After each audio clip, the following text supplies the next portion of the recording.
Good. Doing good. Good. Yeah. Doing pretty good. Hey, Pseudo. Hey, Rage. Happy weekend, everybody, and welcome to Games by Design, where we're going to be talking about peripherals. Just in case you don't know what a peripheral is, I left the definition up.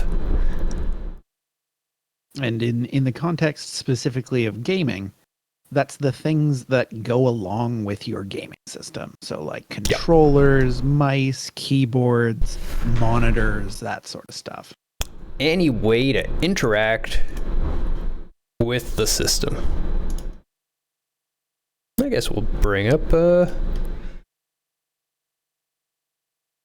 ahead and get a document for everyone else to follow along with. So I don't know if we have much news going on, so maybe if anybody that's already here has any questions to start off with about it, maybe even what it is, but if you just had any questions that you're like, hey, I was actually wondering this about keyboards or mice or monitors, or I was about to buy one, or what do these numbers mean, that was on the tip of your tongue, throw those out, and otherwise I'll let Rage and or Pseudo choose their favorite topic while I go ahead and get a document set up. Yeah, the documents are pretty important.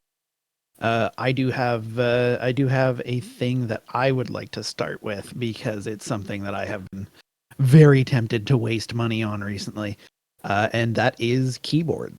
I would like to start with keyboards and the different kinds of keyboards and all the different sorts of things that one can do with the keyboard. So, Pseudo, I don't know if you have any preference. I'd be fine to start with keyboards. That's something that's been kind of tempting me for many, many years. And I've gone through many a keyboard trying to find the one that's just right. It's hard to find the one that just feels right. And then, for like all applications between, work, gaming, and even just, casual, just browsing the internet. That's an interesting place to start. I like it because a lot of people aren't really like, mice, there's the sensors and you're moving it and they kind of get the accuracy, and monitors, you're visually looking at it. But to a lot of people, a keyboard is just a keyboard with keys, and you press the keys and it does the thing. And why would you spend any more money than you need to on that? Well, and it's one of those things where if you type a lot, say you type for work, or you love to hang out in Twitch chat and you're constantly typing in chat and you're doing all sorts of things, then it can make your experience much better. And even in gaming, it can make your experience better. Oh, absolutely. Generally what most people think of as mouse and keyboard driven games would be shooters. They are very much mouse driven for the most part. You want to click on things, but the response times and the way that the switches in your keyboard respond can also make your aiming better. Like one of my favorite things to say about shooters is, you don't necessarily need to aim with your mouse. You can also aim with your keyboard. I don't mean that literally, but you can change the positioning of your player character in the shooter, and then use that to adjust your aim very finely, rather than having to move your mouse and having a but less fine response. RageBot's yelling at me. Yep, he does that. So, one of the first things I would like to bring out about the different kinds of keyboards is that there are generally, and this is starting to be less true, two kinds of keyboards. There are membrane keyboards, which are essentially a sheet of rubberized plastic that when the little bubble that each key sits on top of is depressed, it creates a circuit, and that's how the keyboard knows how to send a signal. And then there are mechanical keyboards that are designed with individual little switches inside each key.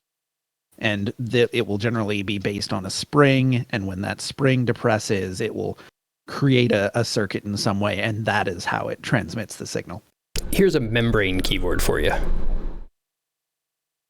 Yeah, so as you can see there's little dimples on that sheet of rubberized plastic, And those being depressed creates a circuit which sends the signal.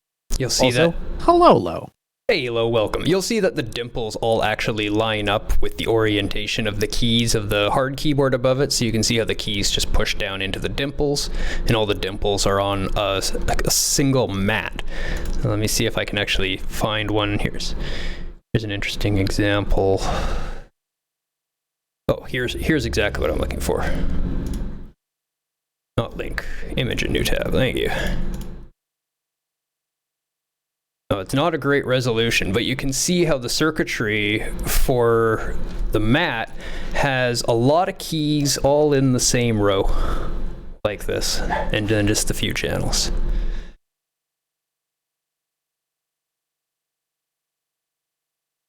Want me to grab a mechanical one for you? Yeah, sure. I was just adding another note for myself on Discord there. So the other type, which most people who are keyboard enthusiasts will enjoy, is the mechanical keyboard, which has a physical switch for each individual key on the keyboard. And inside that switch, there's a spring that will go down and buckle, or it'll go down and hit a sensor down at the very bottom. Come off like that. Oops. Yep, the keycaps just pop right off. I'm not going to pull my switch out, but you can pull them out fairly easily. More involved. And that is what actually causes the keyboard to send the signal. And that gives you a very, how do I describe this, Pseudo? A crisp feel to the keys. Precise.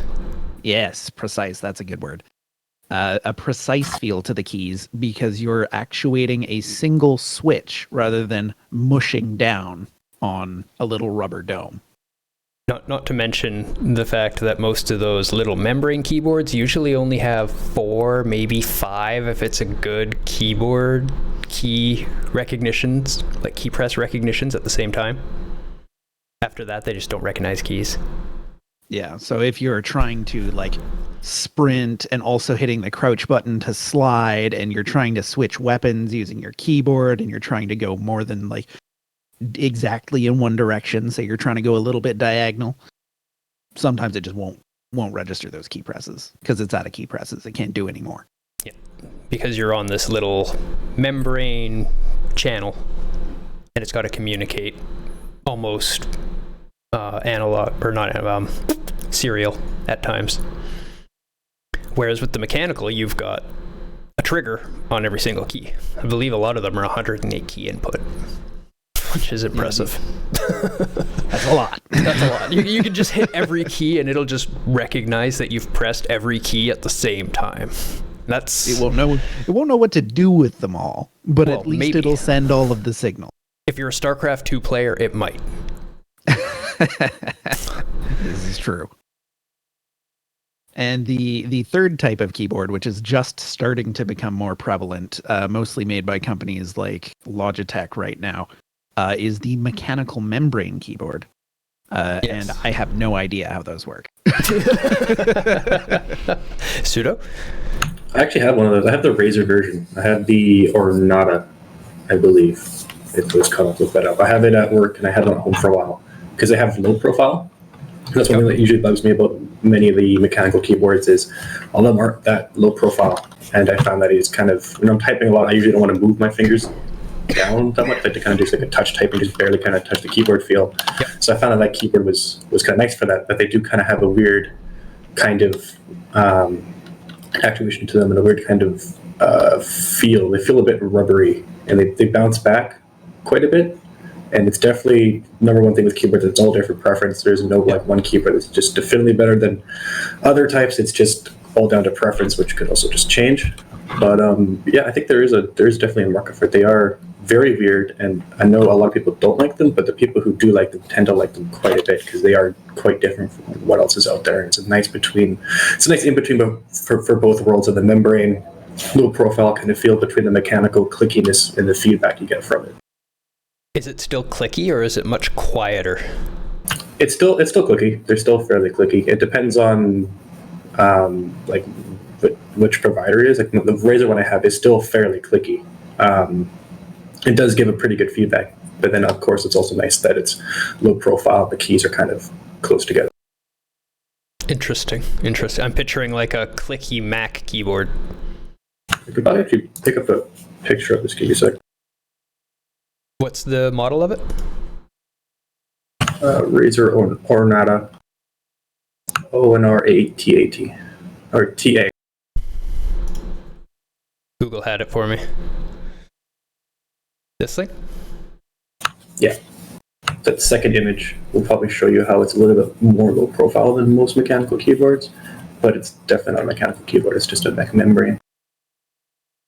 Oh yeah, that's got a much lower keycap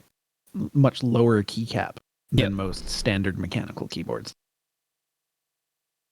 And yeah, And a little that's- tighter feel. That's one of the big differences that you'll notice between a membrane or mech membrane keyboard and a pure mechanical keyboard, is that a mechanical keyboard is generally larger, heavier, and has larger keycaps on it. Just because the mechanical switch mechanism itself is large. It takes up space. Yep. And you've got to be able to house that somewhere. So you got to put it up underneath the key as best you can, and then you're just kind of stuck with big keycaps. We used to swear by the old metal IBM keyboards back in high school. Oh, yeah. That was all we used on our hacker rigs. They all had a great big din. Old school, like you're pressing, it's like clang, clang, clang, clang, clang, clang, clang, clang, clang, clang. But if anybody ever broke into your house, you could take them out with your keyboard and still finish your command. Yeah, the keyboard would be fine. It would not be a problem. Stop a bullet, those things. They were amazing. Didn't die. The keyboard never died. It still worked. We stopped being able to find adapters to get it into keyboard ports. It outlived its standard. That's how good they were. Yep, very accurate. Those were excellent keyboards. And so that's another thing to be aware of when you're choosing which keyboard you would like to buy, is what's the build quality like. And odds are if you're buying a cheap keyboard, it's probably going to be pretty cheap. But you also don't need to break the bank to get a good keyboard. Nope. The SteelSeries, what was it? I forget now. I forget which model exactly it was. But SteelSeries, their keyboards don't have a lot of the fancy functions. They don't necessarily have, media keys or any macro keys or anything like that on them, but they're built really well, and they're mechanical. I think you're talking like this 6GV2? Yes, that is the keyboard that I used to have. And there's nothing fancy about it. Nope. Doesn't even have backlighting, no RGB, but it was built like a tank. It's still in my closet. It's still perfectly fine. There's nothing wrong with it. Yeah, I like SteelSeries gear. SteelSeries and Corsair. I buy a lot of peripheral gear from. And Logitech. Good stuff. Logitech as well. Logitech came downhill in quality a little bit, but that was out of necessity due to making gear that was too good. Lasted too long. And their warranties are fantastic. Yeah, for sure. And the balance that they have found now is excellent. Yeah. No, there's no complaints about Logitech gear at all.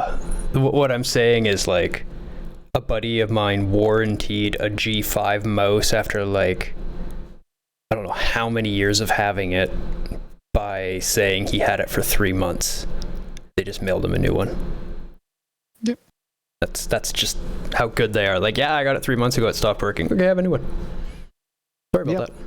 And the G518 specifically was a mouse that was so good that people just didn't buy any more mice after that, and that was a big problem for Logitech. Yeah, so I got like a 9-year-old one as a hand-me-down from a buddy for showing him some things. And that mouse lasted me, I think, another 8 or 9 years. And I ended up replacing it because I wanted to go to an MMO mouse. It didn't stop Wanted working. I more gave it to buttons. somebody else. I wanted more buttons. So I gave the mouse to somebody else. And I kind of regret it because that mouse probably still works wherever it is. And it's probably still good too. Oh yeah, they were fantastic. I mean, they were not quite the accuracy of today's mice, but they were an accurate enough mouse. You could definitely casually game with that mouse. No problem. But back to many buttons and keyboards, the topic that we started at. But we'll get around. Another thing to think about it when you're choosing your keyboard is if you want macro keys. I was thinking the same thing. Do you want to have specific keys that you can program functions to, and at a button press play back that entire function? Personally, it's not really something that I'm interested in. I'm not an MMO player. I'm not one to bind many functions to a single key press. But I know that there are a lot of people out there who really, really appreciate it. Generally, people in the MMO space. I find it's more RTS space. RTS Not if you're space. competitive. The competitive scene bans them. Fair enough. Fair enough. I had an old school Logitech G15 back in the day, which had some macro keys, and I never ended up really using them. And then ever since then, I never really ended up getting keyboards with them because I find I just like having a bit of a smaller keyboard. And anything I do hotkeys for, I usually just use like auto hotkey or something. Yeah, you just get used to your own muscle memory of do this, do this, do this, do this. Yeah, I was never one for macro keys either on the keyboard. I'd rather, control Q than reach off of my keyboard and hit something. Add a control modifier, add a shift modifier, add a control and shift modifier once you get into your 7th ability bar or some stupid thing like that. I've been there. Rift got dumb at times. An interesting little bring up while we're on it, due to the search, is also the little side macro pads, 23 programmable keypads and stuff. Again, I've never had a use. Those are an interesting thing. I don't know. I don't know what the use is. I believe Patch actually used one. Yeah, I can see them being very useful for like video editing. Yeah. Being able to run different macros inside an editing program. Yeah, binding different quick commands to it and stuff like that. I believe he did use one, but he ended up replacing it for the jumbo version of this guy that I use. Because these things are amazing. Oh yeah, the Stream Decks. Those are fantastic. Yeah, he has the big, he went to the big jumbo one to replace this little one. And if you are doing professional stuff like video editing, audio editing, anything like that, the Stream Decks from Elgato are fantastic devices. Definitely something to look at while we're talking about peripherals. For sure. So now that we've kind of gone over the different kinds of keyboards, the different sort of features that you can find. Welcome, Rift Kick. Hey, Rift, how you doing? The different sort of features that you can find on a keyboard or keyboard-like accessory. There are another couple of considerations, and it's something that Pseudo touched on earlier. How big do you want your keyboard to be? Yeah, because there are several sizes now. There's the full 108 key keyboard, or 104 key if you're buying a US layout. Yep. There's the 10 keyless, which keeps the standard 104 key layout of the main keyboard itself, but drops the number pad.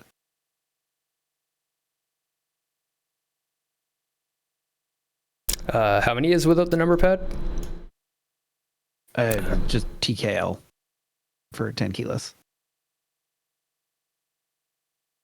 I don't remember. I think it's like 86 keys or something. You can go through the percentages because a lot of the time they go 100%, 80%, 60%, and then 40% keyboards. Ah, interesting. I always have a number pad. So I don't even pay attention to the rest of them. Should look at work. It's definitely useful to have the 10 key number pad. Yeah. But I have been looking at a 10 keyless keyboard like this. in order to free up a little bit more space for my my mouse hand, because that is something that needs to come under consideration. Is, do you have enough space to actually use your mouse properly? That's and a I'm fair finding point. that I'm running out, not enough space.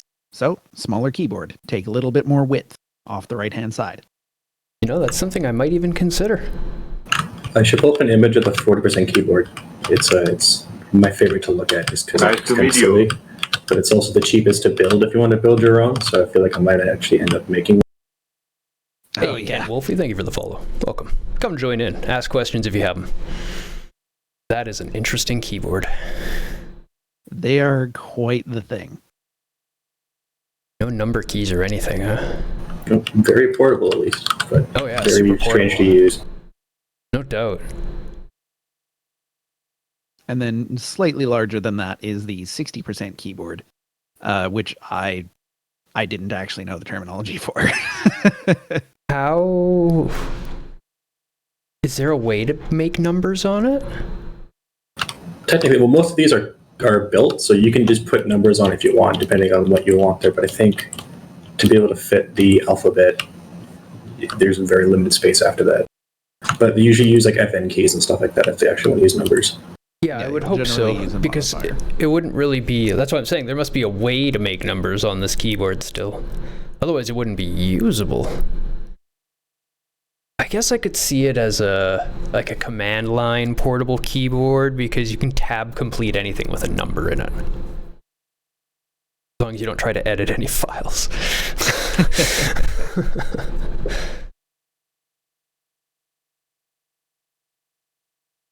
You're in a situation where you need a new case, but you also want an AIO, but you don't know what to go for if it helps. Your CPU is a Ryzen 7 3700.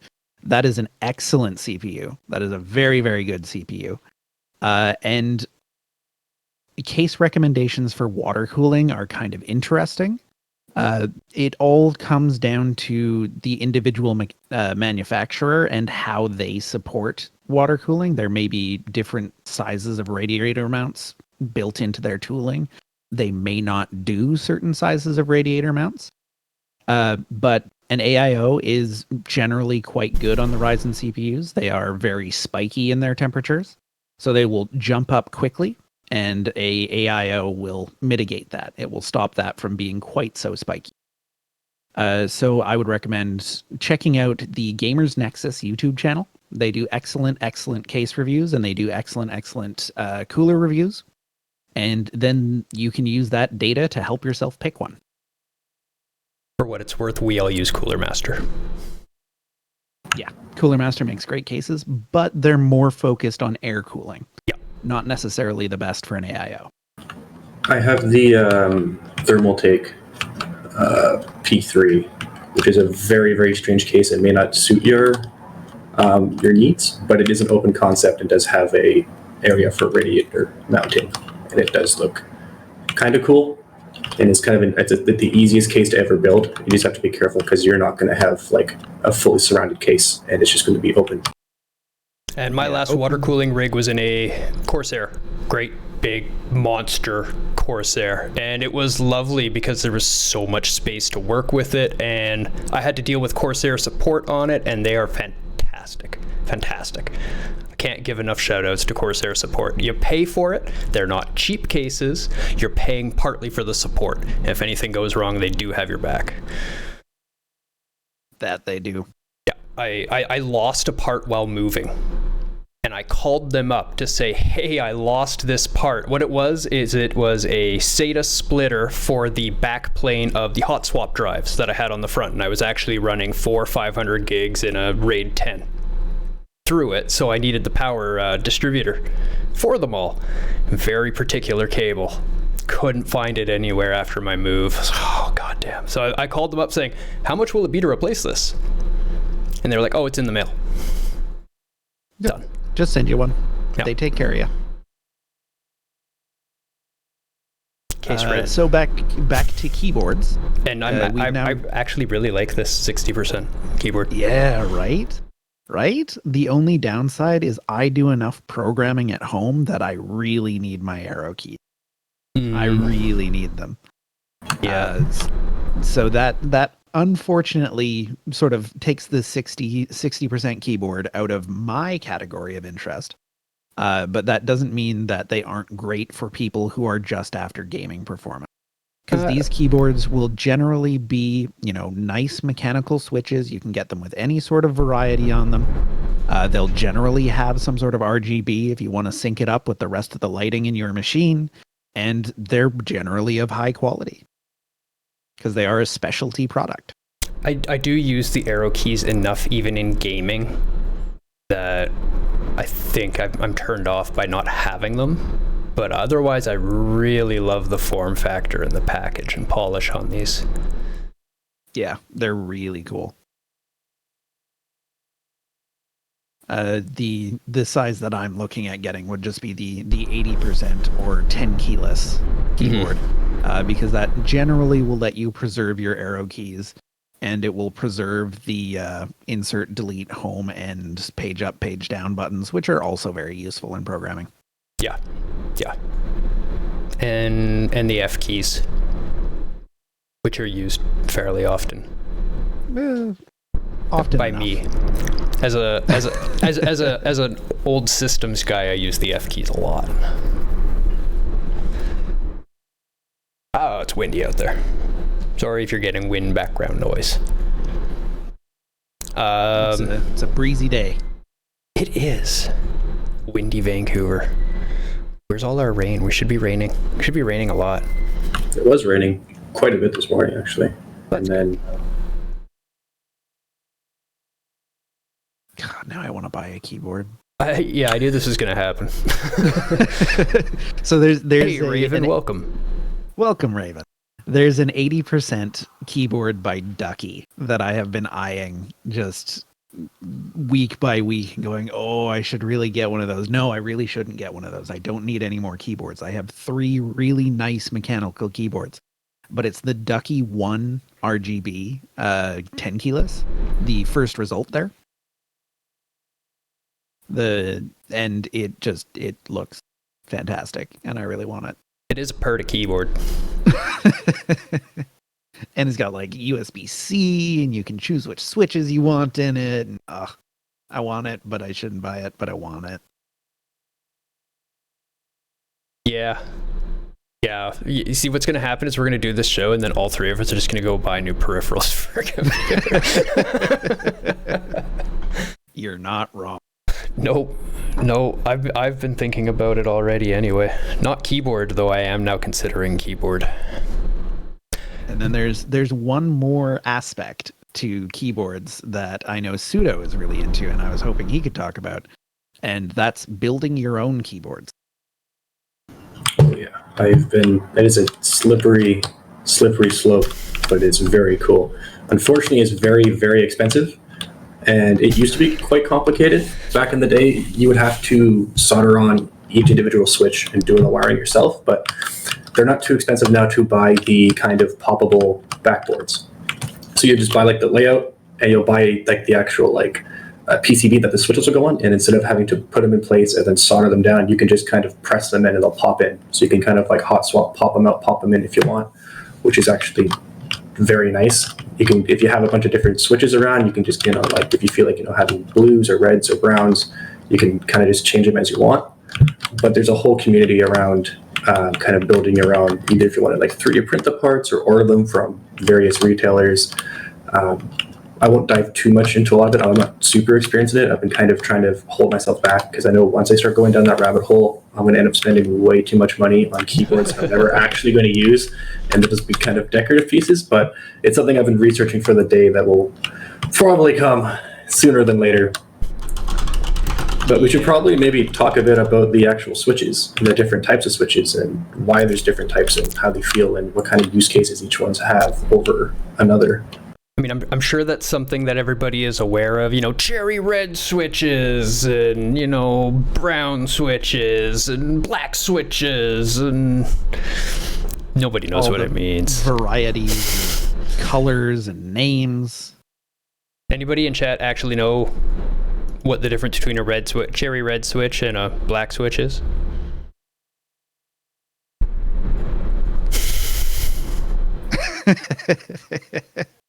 Rage was putting his hand up. I guess he wants to explain it to you. I don't remember reds specifically, but if I recall correctly, reds and blacks are both a linear response, which means the actual spring in the key switch itself doesn't buckle. You don't get that nice click, but it is still a mechanical switch. And the difference between them would be actuation force. And I believe the black is 85 Newton meters. And I'm unsure about reds because they're way too light for me. I'm pretty sure this one has reds. Yeah, I'm a heavy key switch kind of guy. I'm fairly heavy on my keys, but what I did is I took a 3/16 inch inner diameter washer and I popped them onto the back of each key to give a rubber cushion so that you don't get a plastic on plastic clank when you slam it down. And now I've got this nice little rubber cushion. It muted them a little bit and I can just slam on these light keys as fast as I want. I have a different problem. Oh yeah? Where my hands are so heavy that they will activate those keys if I am not paying attention, and I'll just be like spamming random letters wherever my fingers are sitting. That does sometimes happen. I do have to be aware and like very tactilely aware of what I'm doing with my hands. And I've definitely like taken a dab and then looked over and my hands are just sitting on the keyboard, but there's like 5,000 characters in the chat and you're like, oh, that's not good. And which is why I prefer a heavier switch. My switch of choice is the clear, which actually I believe is either 95 or 105 Newton meters force actuation with a linear response on the switch. And the difference between a linear and non-linear or clicky switch is that in a linear switch, you have contact number 1 up at the top, you have contact number 2 underneath it, and it just presses straight down. And when those contacts connect, that's when you get the signal sent. Which is why you will often find people with lightweight linear response key switches bottoming them out a lot, which is precisely why you would put silencers on like Deus did. Whereas a nonlinear key switch response has what's referred to as a tactile bump, which is actually the spring inside it compressing and then buckling to allow the key switch to make connection. That's the one where you get the click as it physically lets go. Yeah, and it is super satisfying, but it's also very loud. So if you're working in an office with others, please don't get those kinds of switches. That's what those old IBM keyboards that I was talking about had. And it's like you'll hear me typing, like if I... No, your noise gate is getting it, I think. Excellent. So that's pretty good then. My noise gate, if I'm talking, hopefully you can actually hear it because I'm activating the noise gate. That's sort of we can hear it now. The plastic sound of just plastic on plastic. That's not the clicky noise that they really talk about when you're talking about mechanical. If you hear that, like it would probably trigger my noise gate. Those old IBM keyboards, like it would echo off the far wall. It's like clang, clang, clang, clang, clang, clang, clang. They're super loud. It's like a metal on metal banging sound almost. Don't buy those, unless they're great for like a server room, I guess, because they last for fucking ever. Or, if you live on your own or have your computing space away from other people where it's not going to annoy them, they are wonderful to type on. Absolutely wonderful. They're just really annoying to everybody who isn't you. It's like a typewriter. Mm-hmm. I kind of feel if any of you guys ever actually use a typewriter, it's like very satisfying getting that click and all the metal kind of mechanical noises that go on. But if you ever sat near someone else typing a typewriter, then that's how everyone else is going to feel when you're typing with these switches. Yeah, a typewriter is a really good comparison. I don't know how many of our viewers would have actually used one, but I'm actually old enough that my very, very first school projects were done on a digital typewriter my mom had, where you would type out the line and hit enter, and then it would type out on the thing, and it actually had like digital whiteout that it could back up certain spaces and white out and redo a character and stuff. It was pretty fancy. Damn. I love the sound of typewriters. I have one in my office at work. Yeah. Well, there you go. If you really, really want a keyboard that's just like a typewriter, now you know what to go do. Yeah, and that would be switches like the Cherry MX Blue, for instance. That's a medium response weight non-linear key switch, and it is generally considered to be the favorite of people who enjoy that kind of switch. I had one of my original blues, or my mechanical keyboard was a blue switch, and they're very nice. They're very satisfying, especially for gaming. If you're very like heavy-handed with your keyboards and really like to push like down hard, it's very satisfying. But the trade-off is they are super loud. You will hear them like rooms over, and if you it'll force you to go push to talk basically, because all your friends will be like, "Who's smacking hammers down?" Like who's doing construction here? And it's like, oh, sorry, I'm just trying to play the game. And they can get, if you're pushing them hard, they get loud. Yeah. No, I like my reds. I do. I like my cushioned reds. Has to be cushioned. But I recommend the mod. The difference between the key switch styles and actuation forces too is fairly significant, and it's why you will often find that a lot of people who are into mechanical keyboards are very picky about their keyboards. So I do recommend finding a place where you can go to try out either a bunch of different switches in keyboards, or ideally like they'll have little tester plates that's just one of each switch type with a single keycap on it, so you can try them all out. There you go. There's all 3 types. Linear, tactile, and clicky.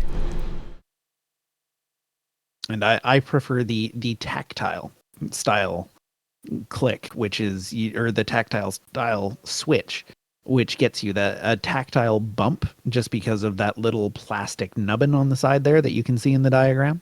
Yep. And feels almost as good as a clicky keyboard, but is not quite as annoying to everybody around you.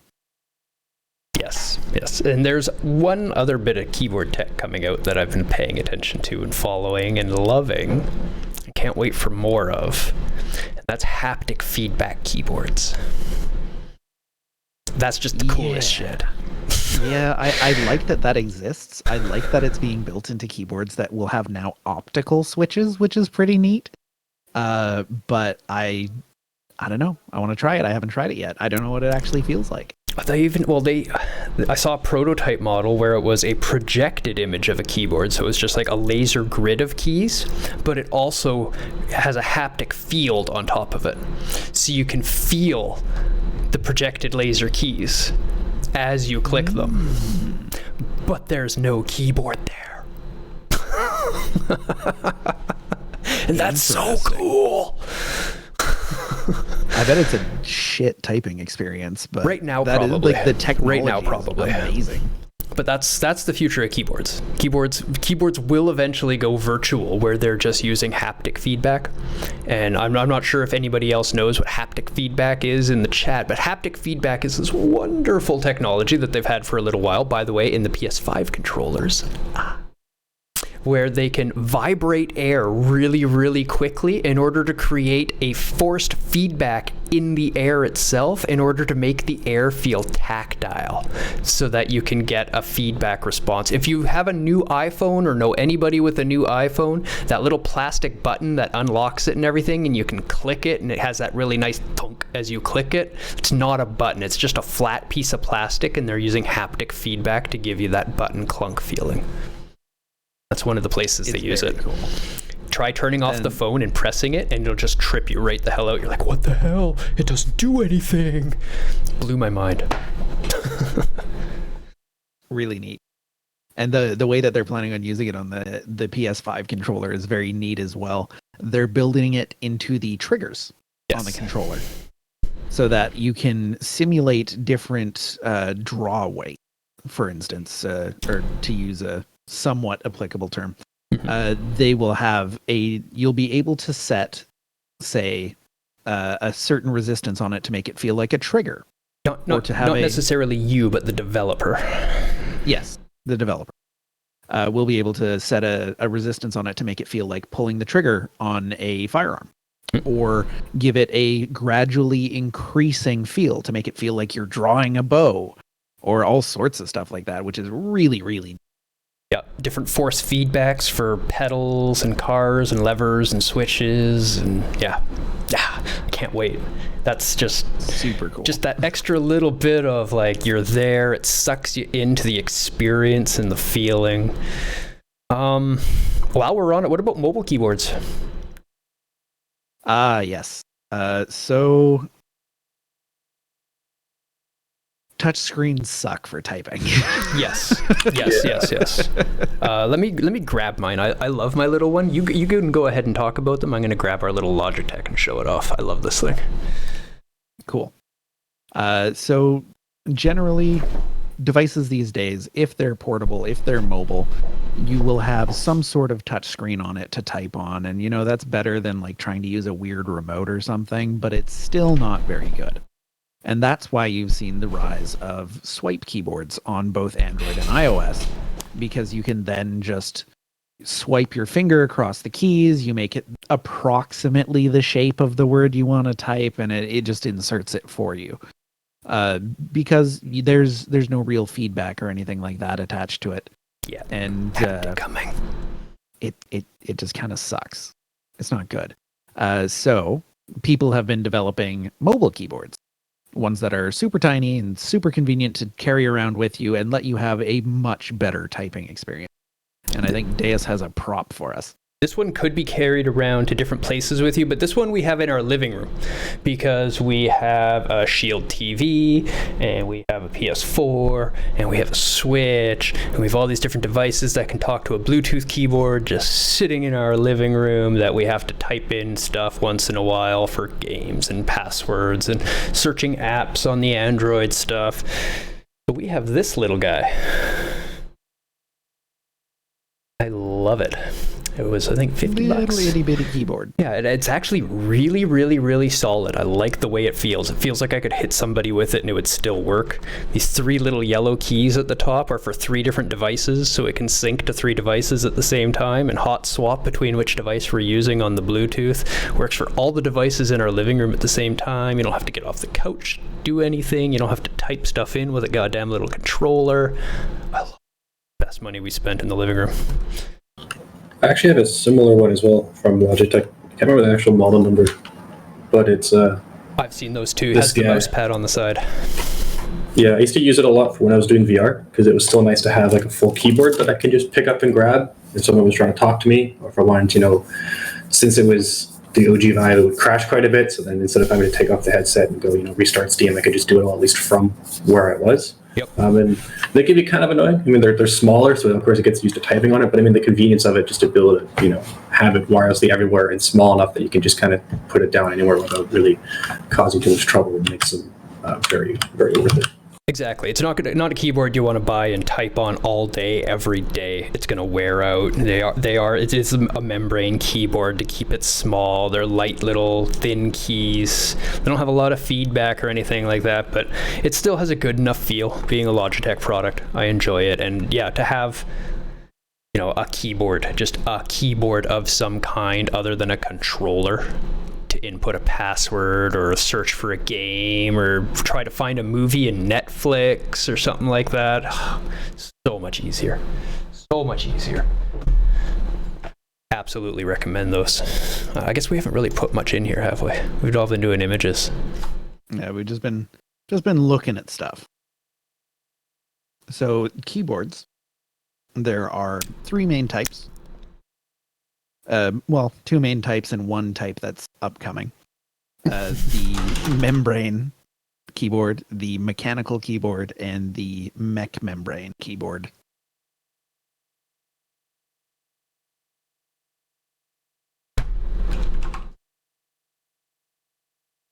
And under the mechanical keyboards,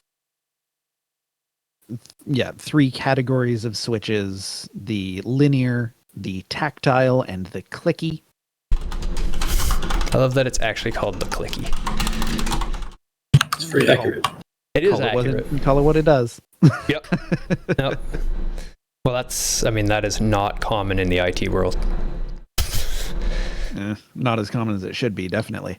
And then each of those kinds of switches have varying activation weights. They require different amounts of force to actually activate the key switches. I'm not going to start putting them all in there because there's a ton. There's a ton. But There's just, a lot. Just go look it up and you can get all sorts of information about it. Generally, these 3 categories is going to be enough to tell you what you're looking for to narrow down your search results into stuff you'll be interested in.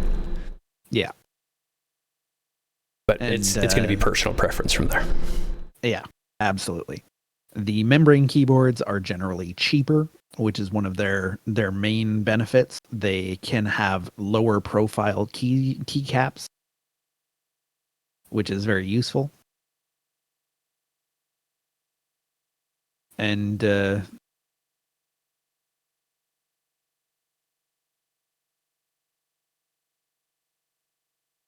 The MMOs and the FPS are the ones who really care about those simultaneous inputs. yeah. FPS probably a little less. Yeah, FPS you can generally get away with 5 or 6 key rollover, so it's not that bad.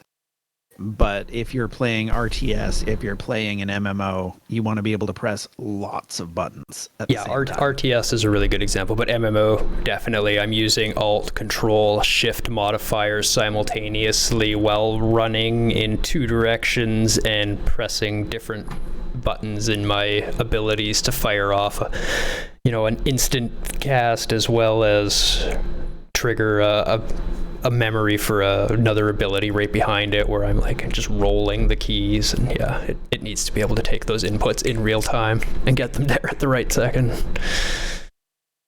Yeah. And then mech membrane keyboards try to do their best to have the benefits of both. They're somewhat less expensive than the more expensive mechanical keyboards.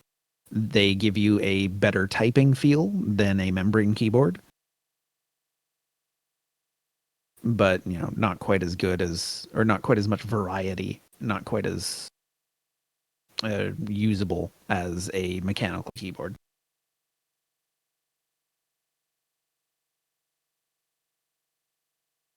Yeah. It's the jack of all trades situation. If you're not bad at anything, you're usually not great at anything either. And if you're trying to do a bunch of different things with it and you want a lower profile and not to pay as much, they sound like a great thing to get. Yeah, doesn't sound like I might even try one out because I do like the lower profile and it still does 104 key input. Who knows? I don't mind typing on Mac laptops and stuff like that. I quite actually like those little keyboards. I can kind of fly on them. I just smash the keys and bounce off of them as I type. It's almost like drumming. You're using the rebound of your fingers off of the keyboard. Everybody's got their own opinions. Yep. Yeah, I definitely do not type like a normal typist. I learned to type by myself before I ever went to a typing class, and by the time I went to the typing class, I'm like, well, I'm already fast, so I'm just going to do it my way. And you get this off. I passed. Actually, I think I got the password for the teacher's account and just downloaded done homework and changed the font and re-uploaded it is how I passed that class. But hey, it's typing. If you can do all that stuff, you should pass typing, right? Yeah. little, chaotic good, but we did it. Just a little chaotic good. It was okay, though. It was still good alignment, at least, right? I wasn't using it for evil. And you could do it. You did have the skills. Yeah. There was a test where they come around and they turn off your monitor and they put paper over your hands so that they can't see your hands and you can't see your hands, and they make you type this line a whole lot. So what I would do is I'd type the line once and hit enter, and then hit Control A, C, V, V, V, V, V, V, V, V, V, V, V, V, V. Yeah. Yeah. We had fun little software called All the Right Type. Yep, we I'm had not too that. sure if anyone. Yeah.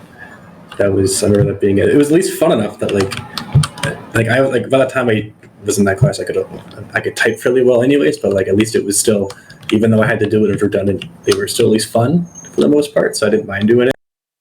Yeah. The best typing class, when I worked for the school districts out where I live, we convinced the school teachers in a couple of the high schools to use Typing of the Dead in their typing class.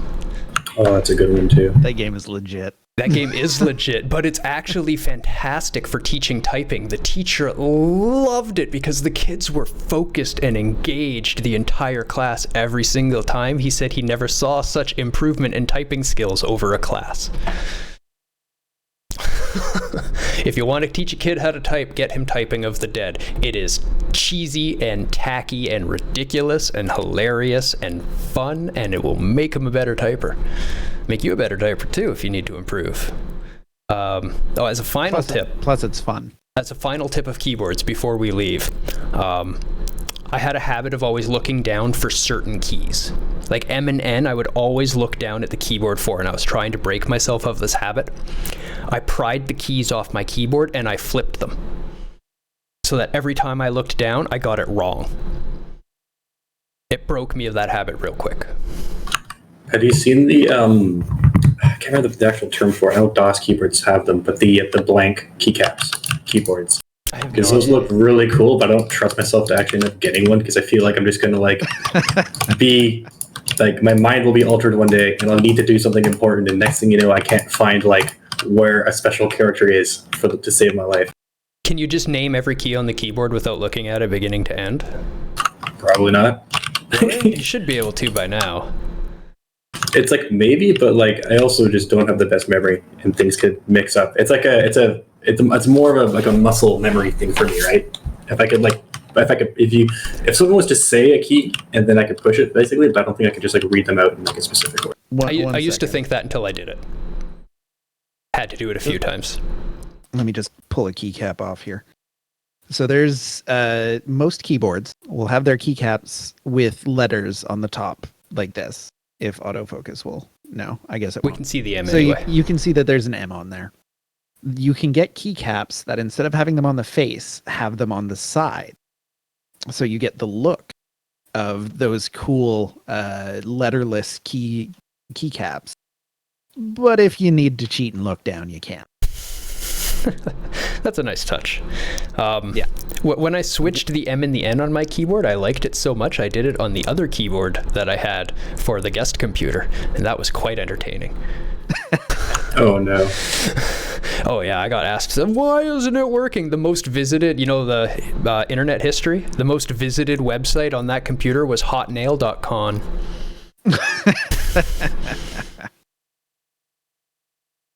That's pretty good. I like that one. Yeah. That's a fun one you can do for people. If your coworker's out of the office, swap just the M and the N keys around on the keyboard. Leave everything else the same. Those letters are so similar, most people won't recognize that they're backwards, and they'll just keep looking at it and hitting it, and then wondering why it's wrong. Another good one to do is to swap like C and V or X and C, because those are not that commonly used, and your hand is usually over them. You don't usually see them all that much, so they won't notice until much later. Mice. I think we've done keyboards to death. If anybody has a keyboard question, speak now or ask us whenever it comes into your mind.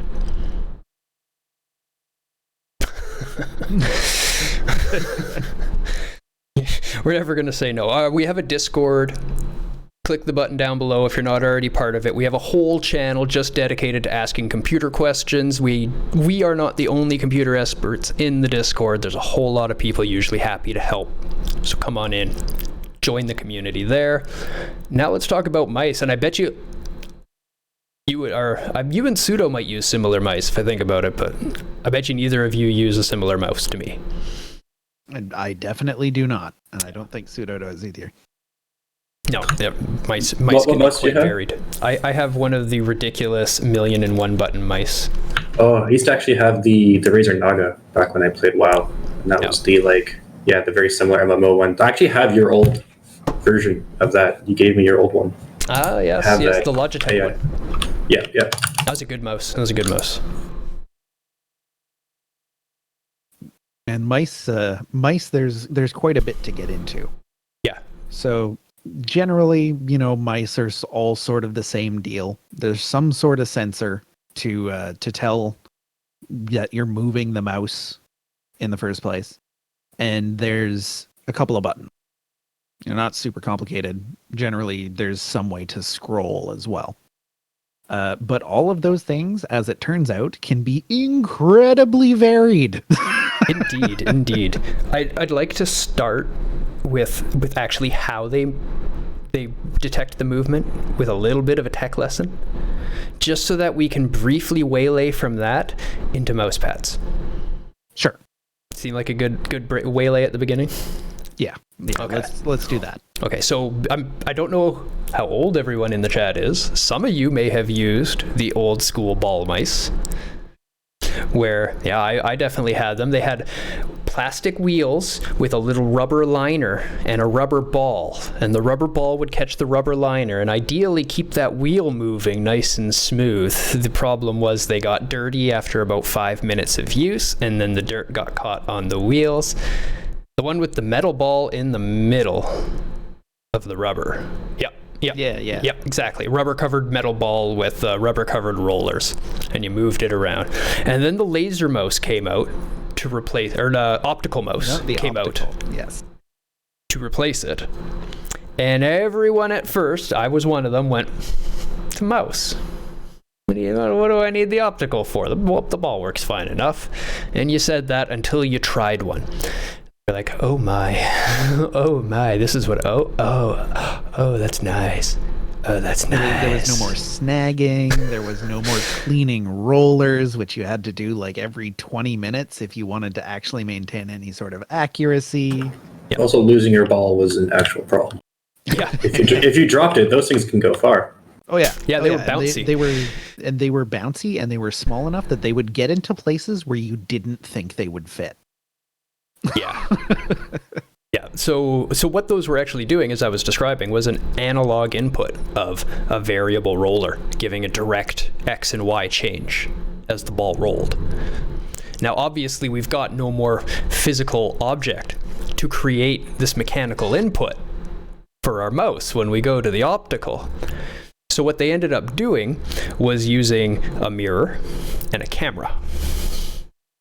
And as you move it, it's recording the changes of the light on the surface. It's shining a little optical light down there. Now, the optical lights aren't great resolution. Light has some dispersion, and that's where the lower resolution of those came from. But it is down to the accuracy of a camera cell watching a light change on a surface. And so it's taking pictures really quickly and going, the light was here, the light is here now. It's gone this far. And resolving that into an input to your computer. Now we have the laser mice. And the laser mice are doing basically the same thing as the optical, but the laser is a very, very fine light source. So it gives you a much, much higher resolution on the actual fine movements of that object. And that is why we now see your traditional optical mouse, which is generally around 600 to 800 DPI dots per inch for a very good one, to mice like this one, the Logitech, what is this? The G502, which has 16,000 dots per inch. Actually, using that much is insane, but it can. Yeah, and that's due to higher end photocells from the digital camera tech becoming more and more and more evolved. You're actually running digital camera tech in your mouse. Go figure. And higher resolution laser light sources combined together. So, why does this matter? Why does this matter? Because we want to talk about why mouse pads matter. Mouse pads, they fucking matter. And they're contentious, almost as contentious as mechanical keyboard switches. This is true. This is true. Though there are some things that can absolutely be recommended of them. Like, the biggest one your desktop can support. Yes. You generally want as much mouse pad as you can get. I like the hard ones. I won't be able to show mine, but I have one of the ones that's like 4 feet long. The Corsair, like the Superman, I just call it. Yeah. I got one at work, and then ever since then, I'm like, you know what? I just want a giant cloth because it's kind of nice because it stays warm from like my hands, and then on like a cold winter day in Vancouver, it's nice to not have like a cold desk to rest my hands on and just have so much surface area. Yeah, typically even the keyboard rests on top of those pads. It just sits on your whole desktop, and you can use your mouse bloody anywhere. Yep, I'm a big fan of the desk pad over a mouse pad. Just cover as much of your surface as you can. You can use your mouse at wherever you want, and you'll have consistent, clean tracking. I just had a really random idea of just like, I would not be surprised if eventually one of those like gaming desk companies just makes a desktop that is just all mousepad material, just wrapped in some weird fabric for some reason that is called like the ultimate gaming. I kind of had the same thought of just mouse padding the whole front half of the desk. Just coat the whole thing, custom cut it, fold the edge under. The only downside then is you have to either clean or fairly regularly replace that material. Yeah. And that's a downside of soft mat, is that while they can be much nicer to rest your hand on, you got to clean them. Otherwise they get super gross from all the oils and stuff from your hand. It's a pain to clean as well. They are not easy to clean. The dust and just skin will just be in there, and it's like you can clean it for hours and hours and hours, and even just like throw in a washing cycle, and it'll still just be in there. That's disgusting. Yeah, I like my hard one. I take this and a little like one of the green kind of scouring dish sponges, and just run this under the water and scrub it a little bit. Every little ounce of dirt that's stuck to it comes right off. It's sparkly clean again. I've had this thing for years and years and years and years now. I mean, I paid like $50 for it or something when I got it. It was not a cheap mouse pad, but it's lasted forever, and it's fantastic. You definitely notice when you're using it. And I talked a whole lot on the mice. So, Pseudo, do you want to talk about why a good mouse pad helps so much? Or do you want us to talk about it? I mean, you can go more with the technical explanation for it, but the most part is just like, I'm sure a lot of people will notice that if you try to use like a optical mouse on a surface that's like very reflective or like a white mouse pad or something, you'll notice that it's not as responsive, or you'll find that you're skipping around quite a bit, and you'll find it's just not a fantastic experience. And also just it kind of boils down to material as well, what the material the mouse pad is moved on, and how your mouse is actually going to kind of glide around, and there's going to be any resistance, as well as how much feedback you're going to get for when you move. Yeah, the low resistance is a thing. And you'll see most mice have these little glide pads on the bottom, and it will float with the glide pads, and that's one nice aspect of it. But really the key thing you want with like the hard mouse pads and whatnot, the reason they have that type of surface there is they're trying to accurately reflect the light as best they can.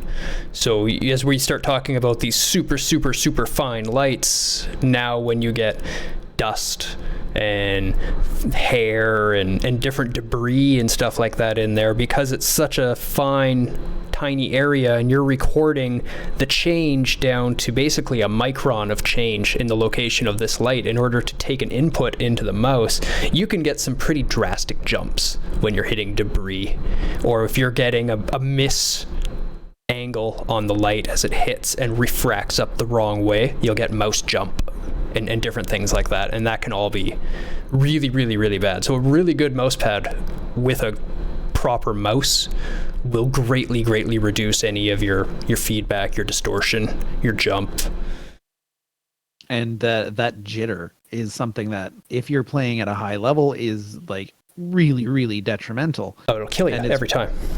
It's one of those things that a cloth pad can actually be much better for, because the cloth pad is not as reflective. So it doesn't refract the light as much. And it will allow you to track a little cleaner, despite the fact that it does get dirtier more and you need to replace them more often. Yeah. Which is one of the reasons why I like cloth pads. Also, just because they're nice to rest your hand on. Yeah, and they're cheaper. You have to replace them more often, but they're cheaper. I do like them just like as a work surface as well, because I have a large desk pad with a bunch of stuff sitting on top of it right now that I can't show you. Yeah. But it covers basically the entire front half of my desk, and I like it just as a work surface. Like if I need to write something on a physical notepad, if I need to write something down with a pen, I will always come to my desk and do it on my desk pad because it just feels so nice. You're familiar with it. You're used to it, right? Yep, absolutely. So under mice, let's record a bit of what we've been talking about with mouse pads. Basically just that there are two types, hard and soft. Get a laser mouse, yes. It's the current tech. It's the only tech you should be looking at. If your mouse isn't a laser mouse, what are you doing? There's not a lot to talk about on that. Yeah. And as far as mouse pads go, there's two types, hard and soft. The hard ones are easier to clean. They last a lot longer. They look really nice, honestly. Whereas the soft pads are kind of the opposite of that. Oh, I see. This is hard pads. Yeah. But that's easy enough to fix. Sure is. The soft pads are inexpensive. They feel nice to rest your hands on. And unless you're getting like the creme de la creme of hard pads, then it's going to track a little bit better.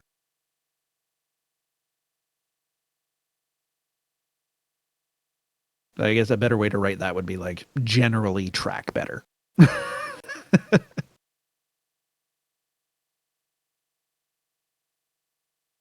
There. That English is right. There you go. And when we're saying the best hard pads, you don't have to spend a complete fortune. Like my $50 one is a really, really, really nice one that tracks very, very, very, very well. And you'll find the offset in cost. Because they last longer, I bought one to other people's maybe 3 or 4, and it probably costs 3 or 4 times another mouse pad. So kind of where it balances out. So it's really down to opinion and how much money you can, I guess, put up front. But know that the total cost of ownership, which is something we talk about in IT service admin worlds, and it's not just about how much you pay right away, you also look at the cost of maintaining it over time, total cost of ownership. They're pretty even. Neither one of them is going to set you back any more than the other over time. Yeah, they're very much about the same. The only thing would be that the initial buy-in is lower on a soft pad, despite the fact that you probably will be replacing it 4 or 5 times before you replace a hard pad. So onto a little bit more about the mouse itself. So generally there's your 2 buttons on the front, right and left click. Sometimes there's fancy buttons on the side. Sometimes there's DPI changers, and there's generally some form of mouse wheel. If there isn't, then there's always a mouse wheel today. I remember my old Logitech mouse back in the day even had weights. Those were like really hot for a minute, and then I don't really see them too much anymore. It was like people trying to find out their ideal weight for a mouse, and I had it, and then I used weights for a bit, and then after a while, I'm like, my wrist hurts. I took all the weights out. I'm like, here we go. Now I can go back to being a nerd for like 16 hours straight without wearing out my wrist even faster. I did use a little bit of weight in my G5 when I had it, because it was a fairly light mouse. Not a lot. I think I put like 2 or 3 grams into it. just enough to create a little bit of friction force stop. It definitely felt a lot better than having some weight, and I felt like you had like way more control. Like you can stop it, like basically whenever you just kind of want. Yeah, But I also noticed that. I liked that trend actually. I generally like a heavy mouse, but the weight of the actual mouse hardware has gotten much more. Just because there's more buttons, which means more switches. There's, nicer materials that are used in building it, which means I'm actually running no weights in my 502 right now. Yeah, I can't even put weight in my Corsair. Nor they probably built the mouse and went, "Whoa, that's a brick," and didn't bother adding weight to it, because the thing is a brick. Like, it's not a light mouse at all. But the buttons actually, like, there's a switch to release them, and I can move them back and forth to actually adjust my base thumb position for high or low and how I actually feel it comfortable. I really like it. I'll let you talk a little bit about DPI switches and why they're used, because that's totally more of your realm of mousing. So a thing that has happened with mice recently, and by recently I mean like in the last 5 to 10 years, which is fairly recent for mice, is the ability to change the DPI, the dots per inch, that the actual sensor of the mouse can read or is reading at any given moment. So you'll have, say, a very high DPI setting where you're needing to be able to use an interface in a program, and you have a large monitor and you're running a high resolution. You want to be able to move your mouse quickly with little effort to get to the other side of the screen to click on button A. And then you got to go all the way back down to get to button B.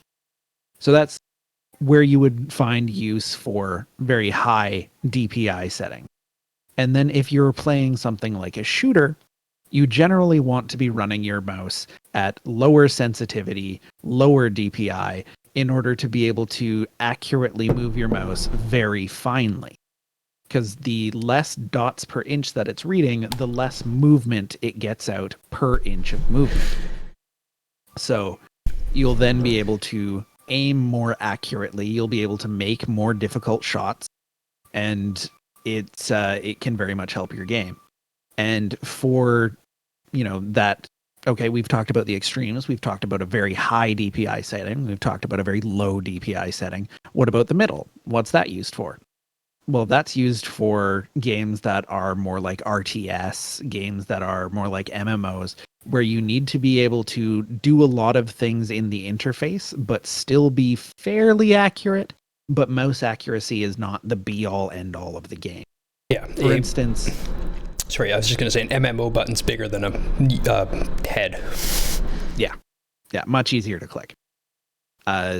My experience with a medium DPI setting would be that when I was playing StarCraft somewhat competitively, I would play at around 12 to 1400, sometimes up to 1600, depending on whether or not I was experimenting with my settings DPI on my mouse, in order to have quick little snap movements with my wrist to be able to move very quickly and get to different parts of the screen. But if I'm playing a shooter, I will generally run at 800 DPI with very low sensitivity in order to get very fine control over where the actual camera is pointing so that you can make headshots. That's why they say aim with your elbow. Yep. You don't want to be flicking your wrist when you're playing a shooter. You want to move your entire arm. Surprised at how often I actually use the sniper DPI button on my mouse. While held, it drops my DPI to 1/9 of normal. Yeah, that's sort of the button I was alluding to with the DPI switches that are built into mice and why they're there. Yeah, I was getting there. Yeah. I just like to ramble a lot. So as Jaggernaut brings up, there's often a trigger or a holdable button on your mouse that will drop your DPI dramatically. So say, you have something that doesn't necessarily have easily accessible DPI switching. You'll have a button that is your sniper mode button. and it will generally drop the DPI on your mouse down to 400 or 600, sometimes 800, depending on the sensor. And the setting. And the setting. And it will allow you to make very, very fine shots with normal feeling mouse movements. So you don't have to be like, oh no, I went too far. Oh no, went back too far the other way. Now you can just do a little move to one side, click on a head, move to the other side, click on a head, which can be very useful for some people. Like Jaggernaut is saying that they use it quite a lot. But I find that I personally just disable that button most of the time because I personally really like to just have consistent input. Yeah, it definitely varies by person. I know a lot of people use it for like ADS. Yeah. So that when they go into an ADS mode, they'll hold that. And the idea is that if more movement, more physical movement results in less movement on the screen, then you'll be able to more accurately pinpoint the place because the area on your mouse pad that you have to put the mouse in order to aim properly is essentially larger. Yeah. The area that your mouse can land and still be in their head will be a larger space. So you've essentially got a bigger zone of hitting the target. It makes your target bigger on your mouse pad rather than on the screen. Yeah. So then when you get used to aiming with the elbow, you can get to that zone accurately. That's where that tech gets used. Which is something that can be incredibly useful for a lot of people. Like when I'm talking to people who play shooters, they say, oh, you used to play Call of Duty competitively, how'd you do it? What's your tips? And I say, turn your sensitivity down. That is my number one. You got to do this. Turn your sensitivity down. Yep. Most FPS games that I play at the scales are all arbitrary, of course, but it'll be somewhere between 1 and 3 on the sensitivity meter. A 1 to 25 or a 1 to 30, whatever. It'll be 1 to 3. As close to raw mouse input as I can get it. And then once you've got that, you now have bigger targets on your mouse pad. And it forces you to aim with your keyboard, which is another thing I really like to talk about, which is to, instead of moving your mouse and having that possibility of missing your hit zone, you line it up with where it needs to be, and then you move your character. Because when you move your character, you've now given them a moving target. It's going to be harder for them to hit you, and you're moving your reticle, your aiming reticle, in line with their crit spot with a digital input, and you're never going to leave your hit zone on your mouse pad. Yep. I've talked to maybe 6 or 7 people.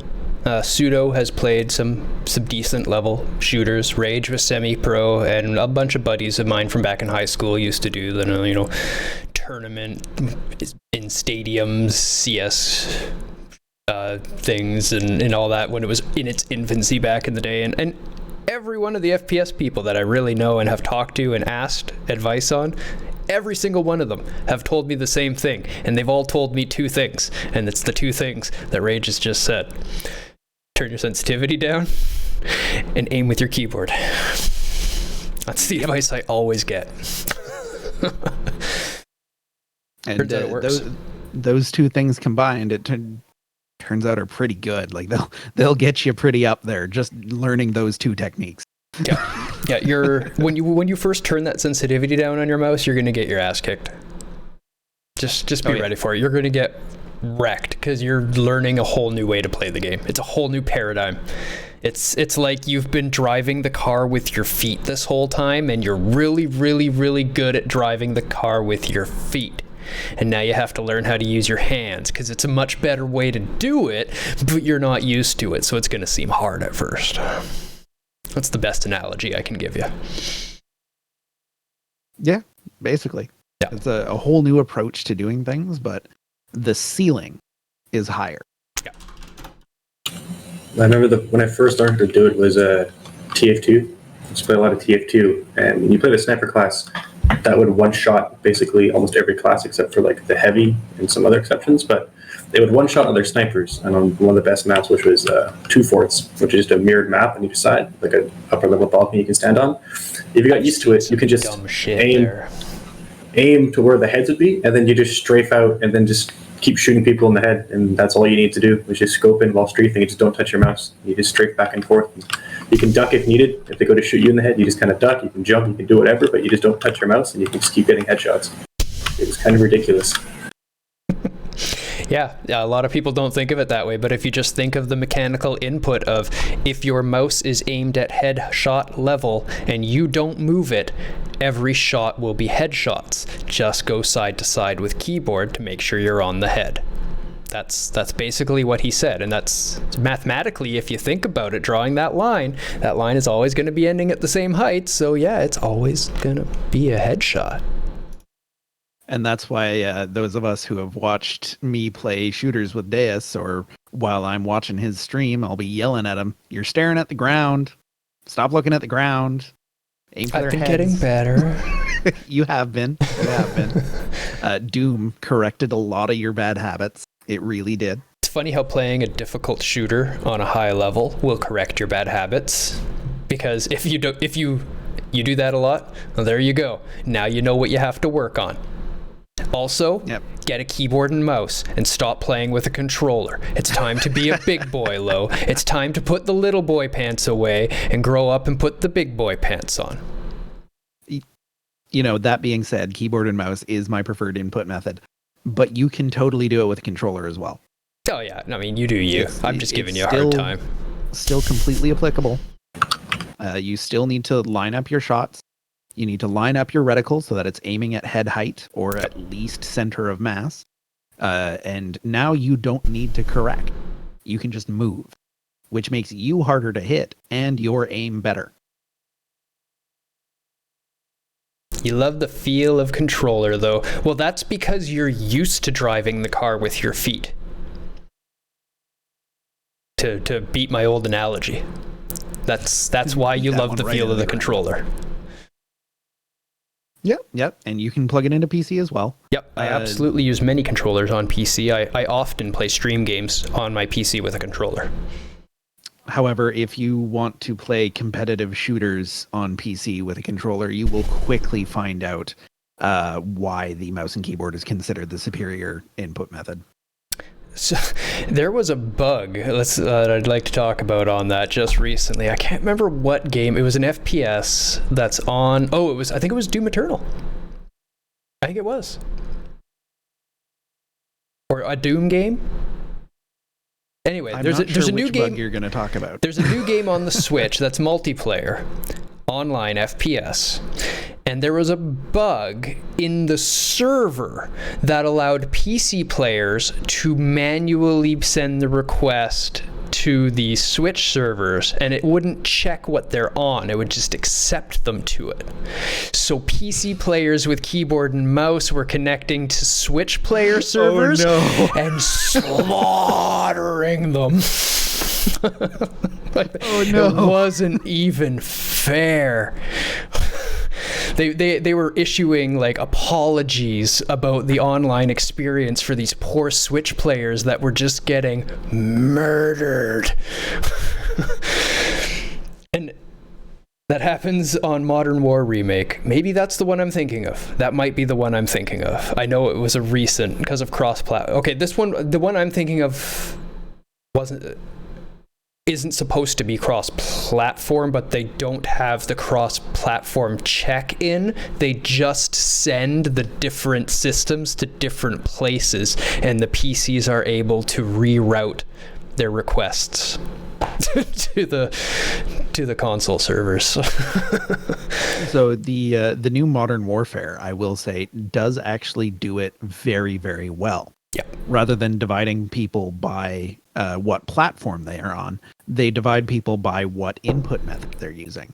So if you were using a controller on a PC, you could matchmake with people who are playing with controller on consoles. Or if you're using a keyboard and mouse on a console, you can then play with people who are playing with keyboard and mouse on PC. and they lock your input method once you get into queue. You cannot switch after that point. And I think that's a brilliant way of doing it. That's a really good way of doing it. So with that being said, if that's how Modern War is doing it, that's what Lowe's talking about, that's not the same thing, Lowe. Because what I'm talking about is people on a Switch console trying to play a shooter game against somebody with a professional mechanical keyboard and mouse and right DPI settings and all tuned up, and there was no hope at all for them. It was literally shooting fish in a barrel. And that's the difference. If somebody really knows what they're doing with that mouse and keyboard, it's not going to be a fair fight if you're on a controller. No. It's just not. It is There's not. no way. That being said, racing games, for instance, controller, way better. Oh yeah, Souls games. Yeah, action games like Dark Souls, controller, way better. Same with platformers and stuff as well. I prefer the ability to kind of control how fast I'm going, and just the analog sticks just feels so much better for a lot of kind of character control. That's the one that I think is very much half a dozen in one, six in the other sort of deal. I prefer a keyboard for platformers. I prefer a D-pad. I guess these things always break down to preference. There you go. Poison on that one. Yeah, that's. Although none of us are really professional platformers either. That's true. But I probably prefer a D-pad because I'm an old fogey, and I grew up playing my platformers on the NES, and I didn't have none of them fancy analog stickers. We old. I don't need your fancy analog stickers. So, Pseudo, how familiar are you with like mouse wheel and mouse switch tech? Not a whole lot, like basic understanding, but I've never really looked into it too much. Yeah, wheel to wheel. I was going to ask you to cover that while I go get some water. So maybe you can do the basics, and I'll go fill up my water bottle, and then I'll pick up where we leave off. Sure. So mouse wheel, I'm assuming, is like what is usually referred to as mouse 3, the scrolly wheel in the middle. Is what we're talking about? Well, scrolly wheel and mouse 3 are actually different, right? Yeah, well, mouse 3 is it being pressed down, but it's the same physical piece. The same physical piece, but yeah, mouse 3 is depression of the wheel, and rather than scrolling of the wheel. You have a clicky mouse there too, don't you? Kind of. I just click really hard. I do wear through some mice. Yeah, it's basically just depending on what the mouse is. There's quite a like the mouse wheel will vary nowadays, but I mean back in the day it's basically just a stepper. So every time it would go, it'd click, and that's a change of input. And then the more you scroll, the more that it's clicked in a certain time frame is how fast you're scrolling. Nowadays you get kind of fancier ones where they'll just infinitely scroll. There's no kind of resistance, or you have ones that have a threshold that you can set in software, which is very interesting, which is what mine is. Whereas you can set how much force you do to scroll before it stops being clicky and then just becomes like a smooth scroll. And interesting. I like that idea. Pretty satisfying. Pookie has one where there's no mouse 3 button on it, but clicking down the mouse wheel changes it from a stepper to a analog roll. Nice. That's cool. And there's a couple of different uses for both of those ways of handling a mouse wheel in specifically first-person gaming that I know of. So your stepper, as you may be familiar with from many shooter games over the days, allows you to sort of smoothly and crisply change weapons. So you'll be able to go click, okay, I'm on the next weapon now. Click, okay, I'm on the next weapon now. But one of the things that was done in the Quake days was rebinding your mouse wheel to jump. And this is something that is often used in speedrunning. And then removing the stepping from the mouse wheel. So it would give a smooth analog spin and then just spin it and just let it go. Because now you've got perfect bunny hops every time. That's kind of genius. Yeah, this is great. That's kind of I used to kind of bunny hop in source games. That was the way to do it. Yeah. You just find it, jump to mouse wheel down, and then just spam your mouse wheel constantly, and you just hop around everywhere. something is burning down.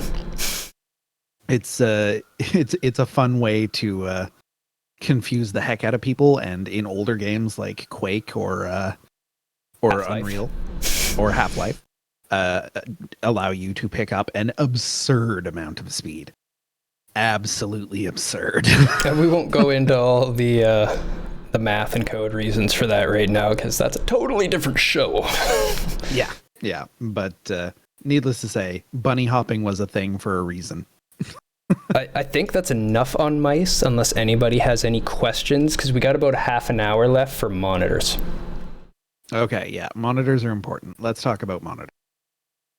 Before we get going, or as we get going, if anybody has any specific monitor questions as well right now, go ahead and throw them in there. We're happy to address them all. And this is the one that I was thinking of getting lately, because I've got 27-inch 4K 60 hertz monitors. And while the two of them are great for desktop space and games are kind of pretty in 4K, it just runs so much better in 1440. I think 1440 is just that sweet spot for most things. I find it really hard myself to see a difference between 4K and 1440. I have both, and I'll run certain things on one, certain things on the other, but I really like having the super high refresh rates that you can get with the 1440 panels, and just having like 144, 165 frames, and everything just being so buttery smooth. Even just like typing and watching like the word characters, or just moving my mouse around just feels so good.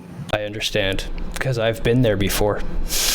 I've done the 120 hertz setup when 1080 was new, and it was lovely.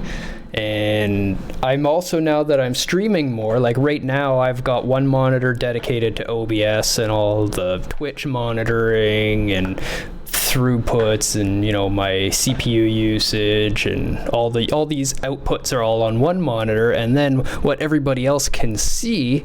So I've actually got nowhere to put this right now. I really want to be able to see it at all the time, so that, you know,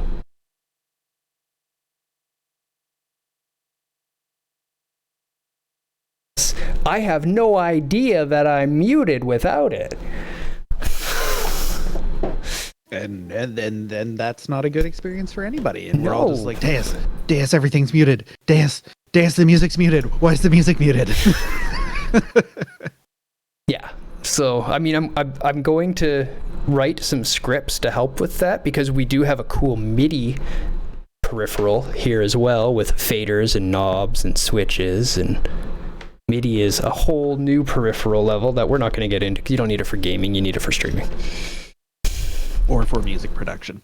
Music production and other things like that, but you don't need it for gaming, and we're looking at gaming peripherals. So monitors, resolution. Before we get into the technical details of monitors, there is something that's very important to understand, and that's the difference between a monitor and a TV. Yes, you go ahead and beat that home. Low, pay attention, low. Listen to this. Oh wait, you already bought your monitor. Never mind, you good. You good he's boy. got a really good monitor. Has that monitor arrived, by the way? Have you been able to compare it side by side with your TV? I really want to hear you like do something on the TV, then do something on the monitor, and give me your judgment comparison. You're using it right now. All right. Do you notice a difference between the monitor and the TV? I'm curious about this, so I'm just gonna be quiet and wait for Lo to type. It's way better on the monitor. What's different on the monitor? How do you feel when using the monitor? Frames don't drop. Yep, that's very true. Rams don't drop either.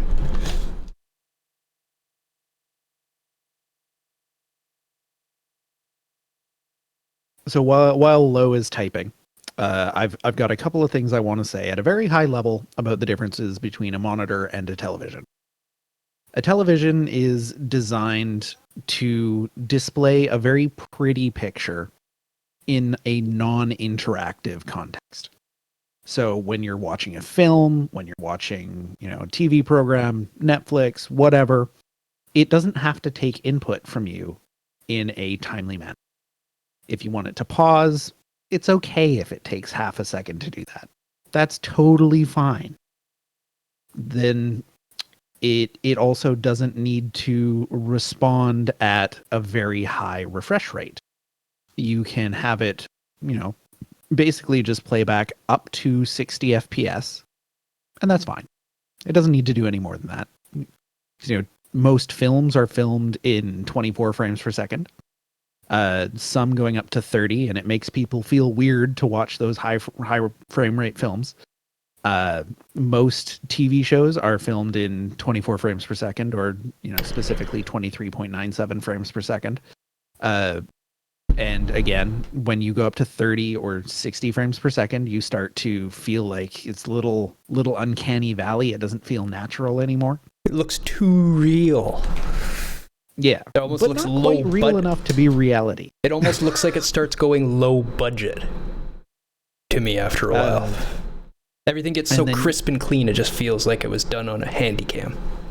Yep.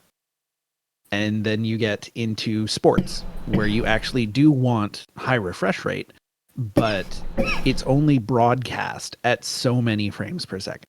Even the HD TV channels only broadcast at so many frames per second.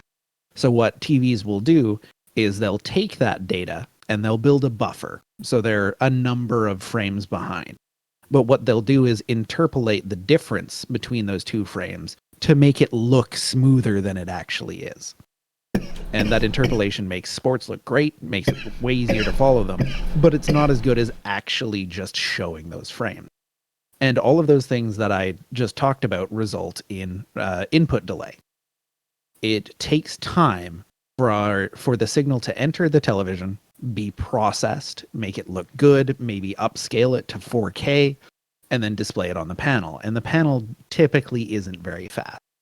A monitor focuses on, first of all, speed. So it's just taking input signal and just displaying it. It's not changing it all. It's not trying to do any processing on it, or at least it shouldn't be.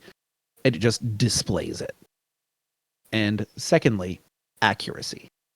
It will display things as quickly and as cleanly as it can, and as close to the intended signal as possible. Where a TV may, upscale or change the color profile on something, a monitor doesn't do any of that. It just takes output and displays it. And that's why Lo is saying it doesn't feel like it lags. It doesn't feel like it drops frames. Because the TV sometimes will actually drop frames, but most of the time it's just input lag. Yep. Interpolation. Yep.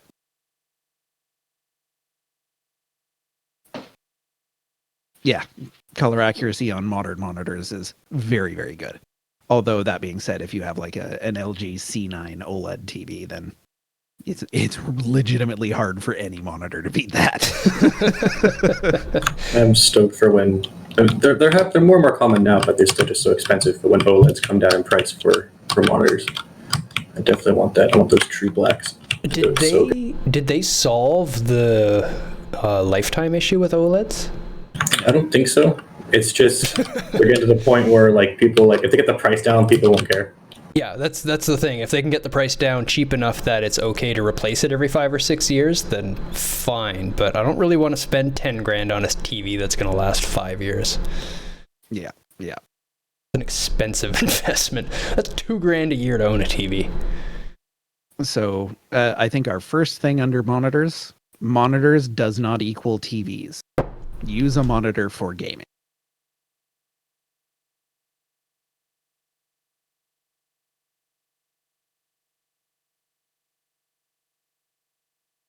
That's why they're not called TVs. They're called monitors.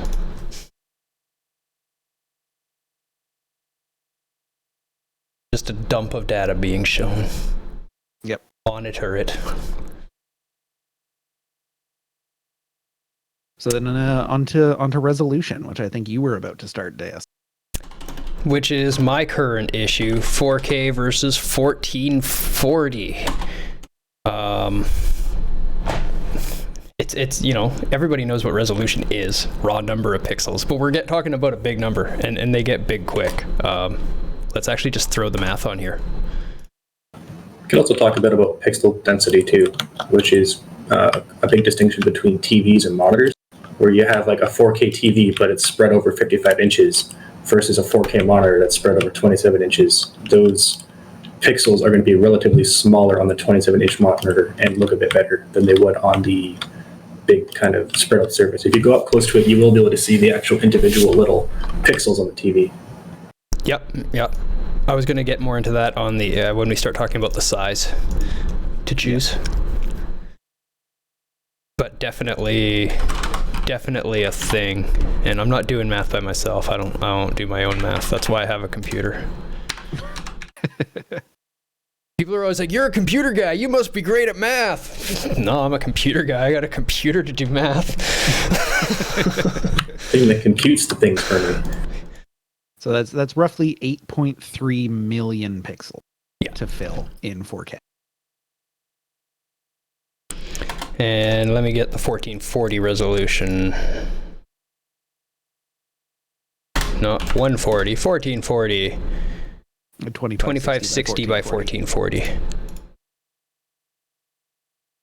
Or if you're a dummy like me, you buy a 32 by 9 monitor and you have to fill 2 times this number of pixels. Yeah, we're just talking about standard aspect ratios here. So that's only 3.6 or 3.7 million pixels. Yeah, 3.7 million versus 8.3 million. So literally less than half for the 1440, which is kind of crazy when you start thinking about it. Now that's how many pixels are on one drawn screen at any one given time. Yes, one frame worth of pixels. Now, if you want to start running in like 144 hertz, that's 144 frames every second.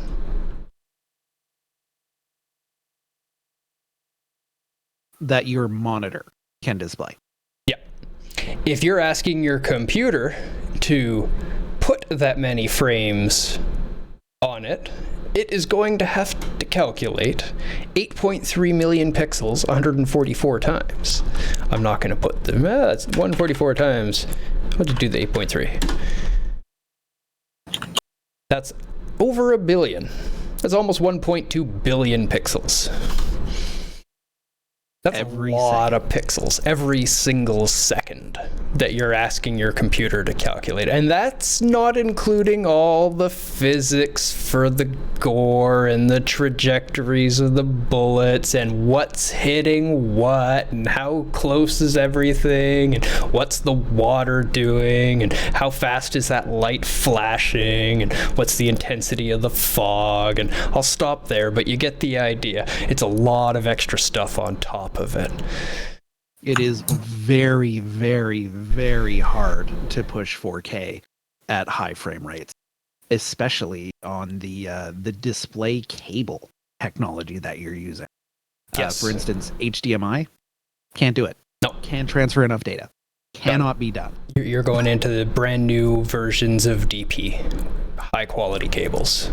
Big, heavy suckers. Trust me, they're hefty. I almost broke my cable spine getting those suckers in there.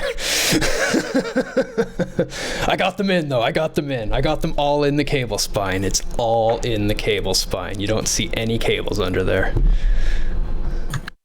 The new HDMI standard, the 2.1, does up to 10K now, I believe. Yeah. But it's still just like you need the brand new stuff, and then now you have to get cards that support it, screens that support it, everything, all that fun stuff. And as of yet, there are no video cards with HDMI 2.1. Not to mention when you start asking most engines, try to press that many pixels, it doesn't even matter how much hardware you have, because they kind of just start to choke under their own requirements and die. Well, you also need to store all that pixel information in memory to be able to display it. So let's that's a lot. Let's take a quick look at that for the non-techie people. Like what we're talking about here. When we're storing a pixel in memory, it's actually 3 0 to 255 values for RGB. What it's stored as. So that takes memory to store those 3 numbers. Rage, do you know offhand the memory requirement for 1 pixel or pseudo? No. Not off the top of my head. Okay. But it's a bunch. I think it's a byte to store an unsigned small int for general integer storage, something like that. Yeah. There's also a bunch of other stuff that factors in too, for like depending on what it is displaying it. Like yeah, I know there's certain different things will, types. store I'm alpha. just trying to get a basic. Let's call it 3 byte. There's at least 3 bytes of memory per pixel just for the RGB values. And we were at 1, so that's times 3 bytes. So that's 3.5 billion bytes per second. So you've got to have a lot of memory, and it's got to be really fast. Which is 3.5 million K, which is 3.5 thousand gig. To start putting that into perspective. 3.5 thousand gigabytes. So that's 3.5 terabytes. And that doesn't necessarily need to stay in memory. No. But that's the amount of data that will be moving through the memory. No, yeah, you're only going to be storing usually 2 of those frames at any given time. But you still have to have the memory throughput to move 3.5 terabytes a second. Post-calculation from your video card into your monitor in real time. And as one might imagine, that's difficult. Yeah, we're a ways from doing that in a realistic manner right now. Next high-end next-gen AMD, I've got some hopes for me hitting close to some of those numbers. At which point, I'm diving in. That's when I'm waiting to buy. I'm riding out the current gen and waiting until we hit these marks. So I'm thinking of jumping down to this 3.7 million. Where now we're talking if I want to do 144 hertz or 144 frames every second. Pull up my trusty calculator again. That was 3.7 times 144. 532 million. Which is now far more realistic. Yeah, it is literally an order of magnitude less.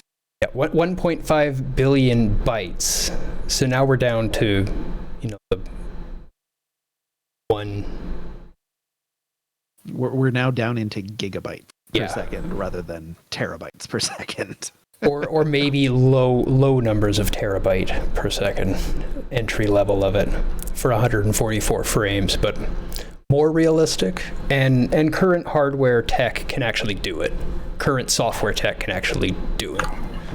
As well as just the experience. It's a nice middle ground between 1080 and 4K. As I was saying before, it is I find it at least personally difficult to really notice a huge difference between 1440 and 4K, at least for most games. We're still at the point where we're not rendering real life. So, even if it's double or half as much pixels more, it's still an animated thing, especially depending on what you're playing. If it's not hyper realism, it's not always necessary to have those, 4 million or so, or 5 million or so more pixels that you need to push. Yeah, for sure. Another thing we should definitely talk about, we've got not much time left and we have to give some games away. But another thing we should talk about real quick is monitor size for gaming. Bigger is not better, people. Bigger is not better. Peripheral and how that vision relates to pixel density as well. I do want to touch on pixel. Okay, I'll let you do pixel density, and I'll let you waylay into talking about the peripheral vision with not getting too big a monitor, because I know you know all about that being an FPS person. Twitch response is a big thing. Meanwhile, I will set up some free games for people. Excellent. Free games are wonderful. So there's a measurement that we were talking about earlier when we were speaking about mice, which is dots per inch. It's literally how many dots, how many pixels are packed into each square inch of the display. And generally, to get a nicer, crisper picture, you want a higher DPI or PPI value. And those higher values make things look more realistic. There's less, the pixels are literally smaller, and so you can pack them closer together, so you can display things more finely with more detail. But there is a point of very significant diminishing return. On a 24 or 27 inch monitor, you honestly won't notice the difference between 4K and 1440p. You won't. It's not big enough. You won't tell the difference. On a 24 inch monitor, honestly, you'll probably be fine with 1080p. The density just works out. And then once you start getting into sizes that are larger than that, like say a 45 inch television, which is, large, or a 32 inch monitor, which is starting to become more common, in order to get the same pixels per inch or pixel density, you need to pack more pixels into the screen to get that same level of detail, which then becomes harder to push for your system, and generally takes more power in the monitor or display itself to actually refresh those pixels and keep the image looking crisp when it's in motion. So it's harder to push for your system, it's harder to get higher refresh rates for the monitor, and it's harder just to tell the difference. Which is why I think 1440p for most people is the sweet spot. And that leads us into the reason why I think that is the sweet spot. And that comes down to display size. Most displays these days are either a 24 or a 27 inch display for a PC. A 27 inch display, it fills most of your vision from a reasonable sitting distance, 2 or 3 feet, which is how far most people are from their monitors. So it gives a nice viewing experience, but it can have a lower or the same pixel density, but less pixels, which is easier for your system to use and easier to have at higher refresh rates. So now you have something like the monitor that I used to have, which is a 2560 by 1440 resolution, 27 inch, 144 hertz monitor. And it was great. I absolutely loved playing on it. And I had a 4K monitor right beside it because I was using a dual monitor setup. And the 4K monitor, honestly, it just annoyed me. It was inconsistent. It was harder to get things to scale. The 27 inch monitor just performed better in every way. So I would say that the 27 inch 1440p seems to be the sweet spot right now for semi-competitive to casual gaming. And so then why would anybody get a larger monitor? Well, maybe it's for media consumption. Maybe they aren't gaming at all that much. They just want a nice big display to be able to watch movies, watch TV shows, watch Netflix, whatever. And that's totally fine. You can have a lower refresh rate, higher pixel count monitor that's a larger size, and it'll be really nice to watch movies on. But I wouldn't recommend it for any sort of gaming. And that comes down to the physical size of the monitor And the fact of the matter is, you can't watch the whole thing all at once. What I've Can't do it. frequently done in my multi-monitor setups for years is have one really, really high-end little gaming monitor, and then one large resolution monitor for notepads, movies, and all that stuff on the side of it, because I always do at least 2 or 3 things at the same time. I have this for gaming and main monitor, full screen stuff, and then this fits everything else I'm doing on a nice big surface area. And it's a cheaper monitor that way. You get a cheaper side panel. Totally doable. Yeah. Totally yeah. reasonable. It depends what you're using it for. Yeah, there but are I no... wouldn't. Sorry, I go ahead. wouldn't game on that 4K monitor. Yeah, no, totally not. That just doesn't make sense. No, We don't have the hardware to be able to do it just yet. There are no bad monitors. There are only bad applications. Yeah. Well, I guess there are bad monitors. there are bad monitors. But there's no bad monitor tech. It's just if you're using it for gaming, there is a sweet spot. Yeah, it's like the old very first dual core or dual processor boards and stuff, where like hardcore gamers would go out and spend all this money on this complex board setup with 2 processors in it and everything to improve their game, and you're like, it's only written to use one chip, right? You've done nothing if you're not running server software that uses both of those. Sorry, man. you did yourself there. I did know somebody that did that. Hey, house kid, how you doing? So we haven't found Catastrophe 120 or Sprinkle Sauce yet. If either of you are in the viewers, we've got a free game for you. I'm still looking for you guys. I've got word and feelers out.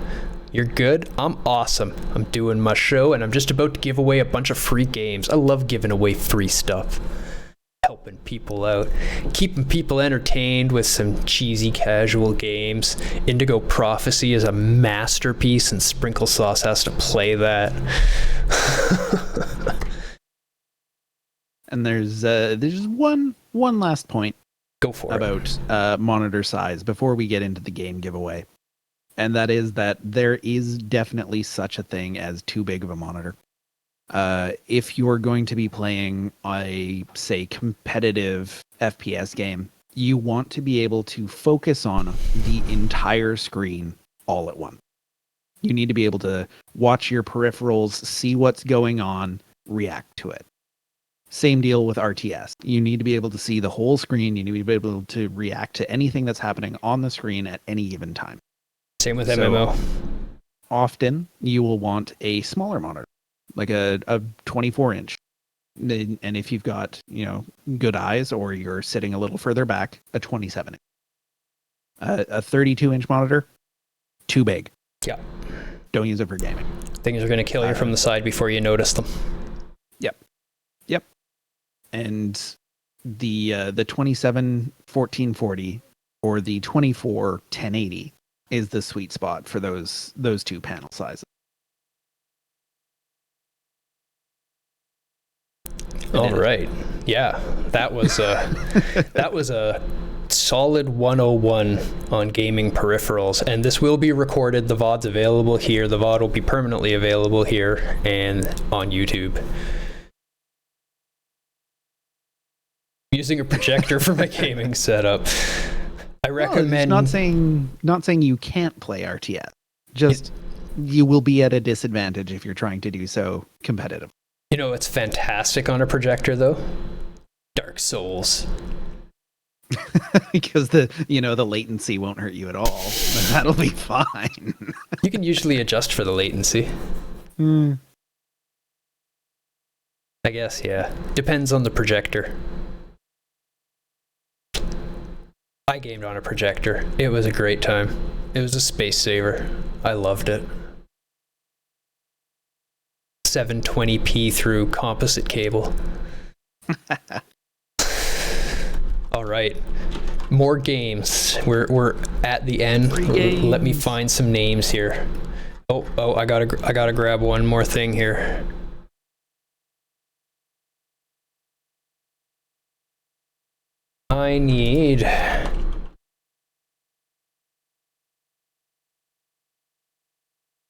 all the entries throughout the week. Big list. Yeah, we have a lot of people who entered this week. People Everybody wants their free games. People been awesome.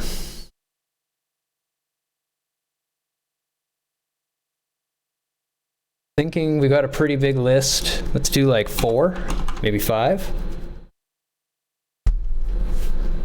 If we got a bigger list, that seems appropriate.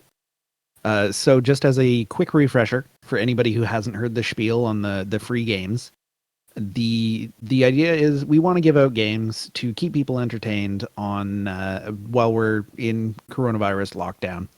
And we're going to be giving away free games every week for people who are supporting the channel based on the just every week as long as we can until our list of games is empty. So hopefully people can be entertained and inside. The way to get entered into this free game drawing is to essentially just do things that support the channel. If you sub, if you gift subs, if you give bits, you get an entry into the game giveaway for each of those things. So if you were to gift 2 subs, you would get 2 entries. If you were to give bits twice, you would give 2 entries. If you were to resub, you would get 1 entry. All right, the first one is Last Day of June. I'm not familiar with. For Anonymous Twitchy Table, who happened to jump in here on 420, randomly throwing bits around. And that gets them a free game. 1 Gonna bit. ping them on Discord. Yep.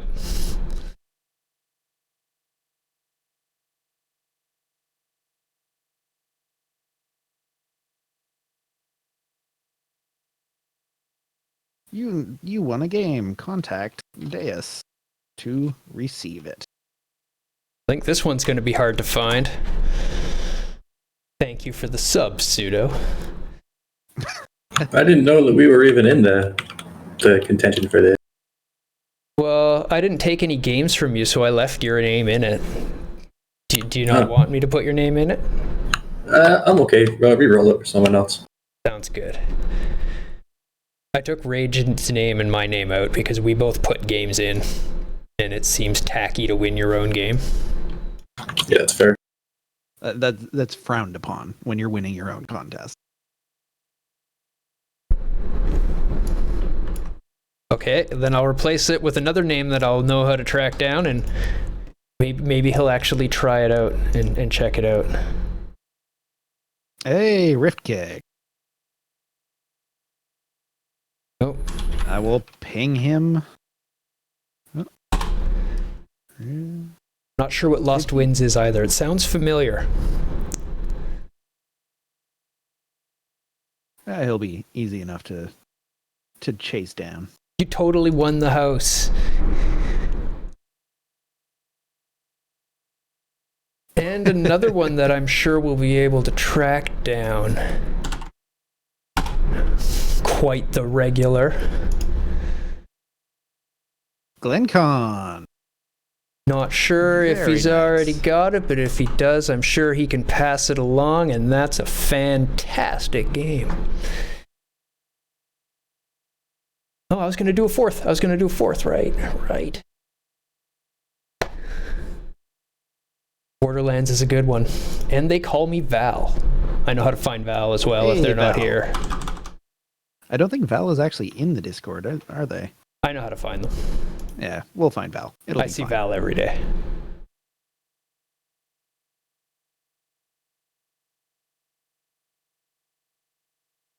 And another Borderlands title.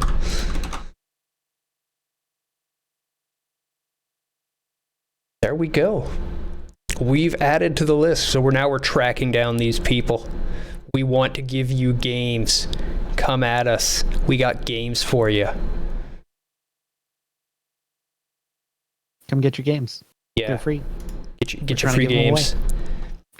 And thank you all for joining us this fantastic Saturday. I'm going to take a short break, maybe throw some weights around. I want to get the blood pumping a little bit. I only recently woke up. And then I'll be back and probably play Subnautica all night. We're going to go Sammy surfing. That's our goal for the day. We have a couple tablet things to clean up, but then we're taking the Cyclops out, and I'm taking the prawn suit over to the wreckage, and we're surfing the Reaper as far as we can in the prawn suit. And maybe we'll even try punching it in the back of the head to see if it dies. Then I'll go scan it. That's the last thing I have to scan, so we'll go scan the Reaper. That'll be fun. All right. Have yourselves a fantastic time. Until then, I'm Deus. I'm Pseudo. And I'm Rage. May all of your shots be headshots.